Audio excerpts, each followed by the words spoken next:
لله انا تمام دلوقتي. واللي حصل كنت جاي التمرين امبارح على الظهر كده، كان التمرين كان الساعه 3، فانا كنت جاي بره ابو خليفه في مطبات كبيره عشان كان في واحد مات هناك وعاملين مطبات كبيره، ففي كان ناس مستناني وكده وكان موتوسيكلات وكده، فانا بهدي عشان اعدي المطبات، فنطوا في العربيه، فاللي واقف بقول لهم ليه، قالوا عايز العربيه ومش العربيه، فقلت لهم لا ما فيش عربيات وكده، فواحد طلع مطوه وغزني غزتين في ظهري بالمطوه، فالغزه التانية ديت كانت جامده شويه، دخلت حرقتين وعملت لي دم عرقتين وهواء وميه، والحمد لله. طيب الحمد لله طبعا عملوا لي عمليه وعملوا لي انبوبه طبعا عشان اطلع الهواء واطلع الدم وكده، والحمد لله بخير الحمد لله دلوقتي. ألف سلام عليك يا أخ محمود، عشان أنت ابن من أبناء الإسماعيلية، وطبعا احنا يعني ناس يعني كبار، ويعني عشقنا كله للنادي من 50 سنة.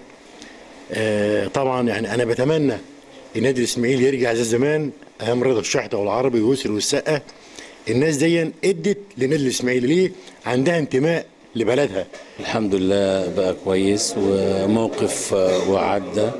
نتمنى ان ولاد البلد يطلعوا ويبقوا واحد زي ده عيل صغير، شوف ما رضيش يسلم نفسه، وقف قصاد ايا كان ناس بلطجيه، فيجب ان احنا نامن للناس دي اهو ده ابن بلد. لو واحد غيره ما يعملش كده، يسيب نفسه ويسيب العربيه ويسيب، لكن وقف. يا ريت كلنا نبقى زيه. دول ولادنا، ومحمود حمد واي واحد من النادي الاسماعيلي بيمثل نادي اسماعيليه هو ابننا.